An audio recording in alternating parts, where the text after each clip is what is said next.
The US Congress has declared that Jerusalem must be recognized as the capital of the state of Israel. Of course, Bush can make a lot of noise. It doesn't make any difference. This is naturally going to cause tremendous anger even amongst those governments in the Arab world who shine Mr. Bush's shoes for him. Even they will become angry.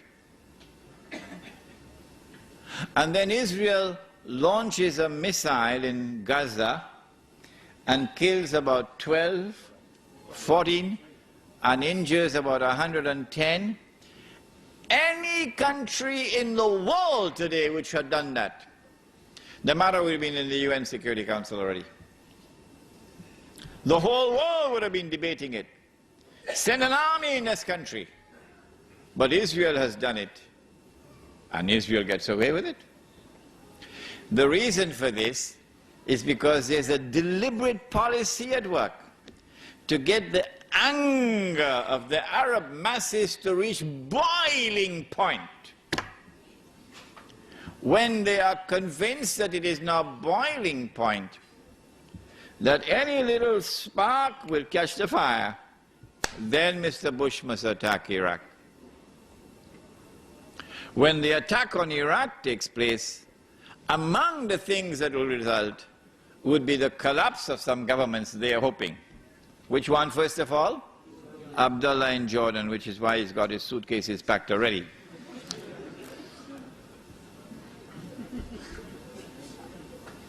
The West, which controls the media around the world, will now use the media for a crusade, media crusade, declaring that the world of Islam is now rising up to cut the throats of the Jews.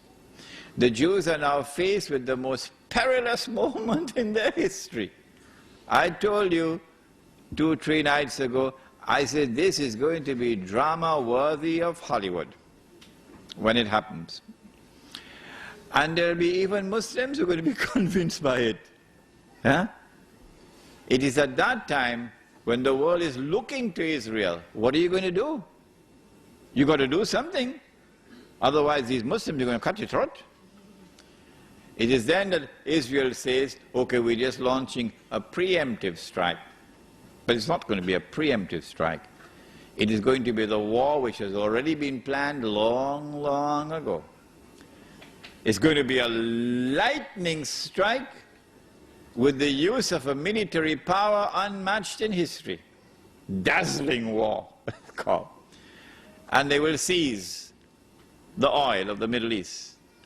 And the territory of the state will expand. Maybe that will be the knock which will bring down the whole system, monetary system. When the US dollar collapses and the rest of the world of paper money collapses, the United States can no longer function as the ruling state in the world. I anticipated, I said to you, that the International Monetary Fund and the World Bank would then disappear. That was a mistake on my part. No.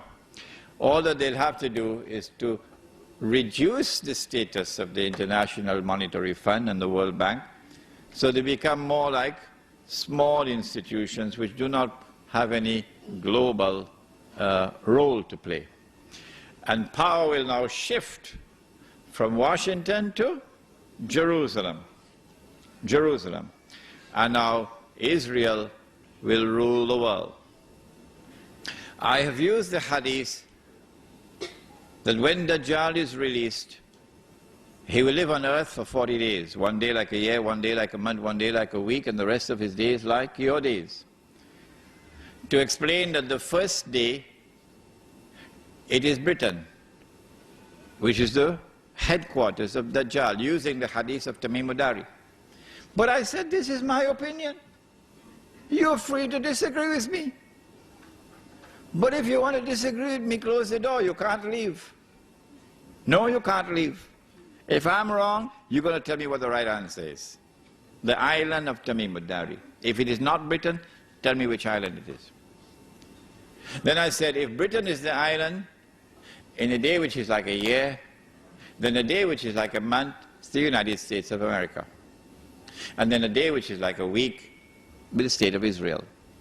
And at the end of that would come a day which is like our day, so he'll be in our dimension of time. So now he appears, he's a Jew, he's a young man, he's powerfully built, he has curly hair, but I say nothing about his eyes. Why? Because when he sees with one eye, this symbolizes external vision. When he's blind in the other eye, this represents internal blindness. So no one can understand Dajjal.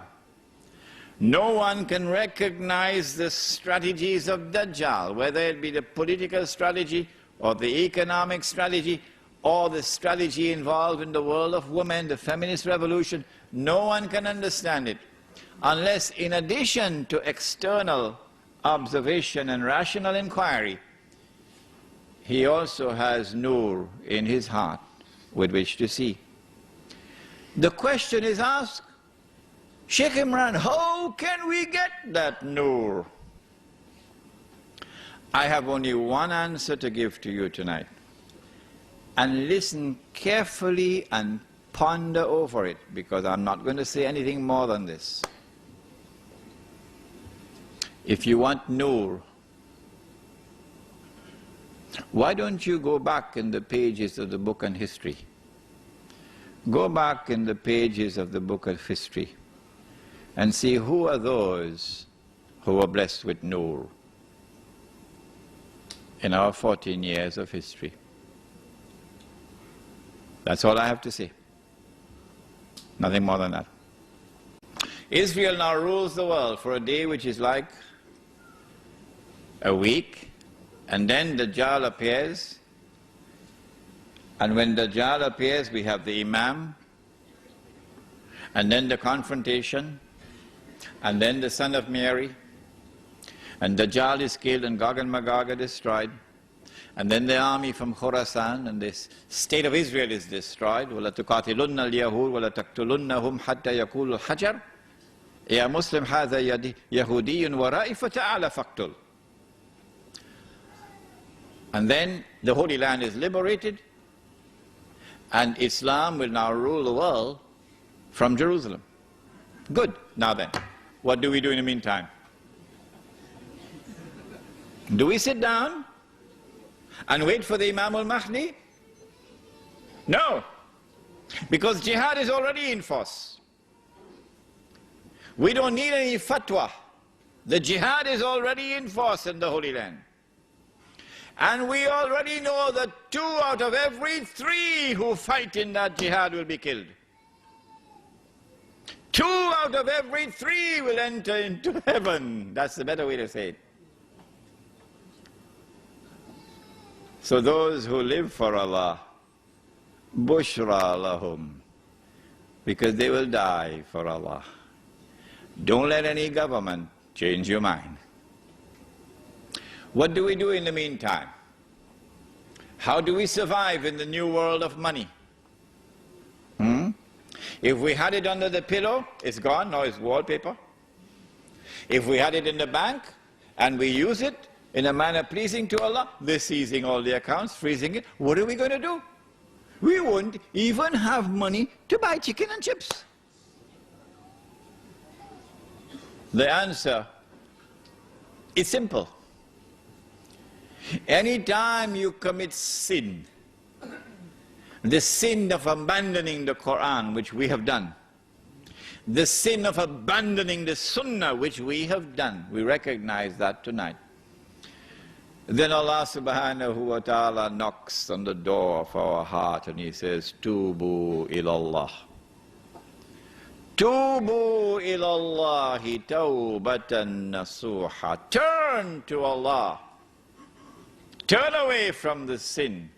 And when you turn, turn with sincerity. Turn with integrity. Don't turn watching behind your back. I'm turning away from it.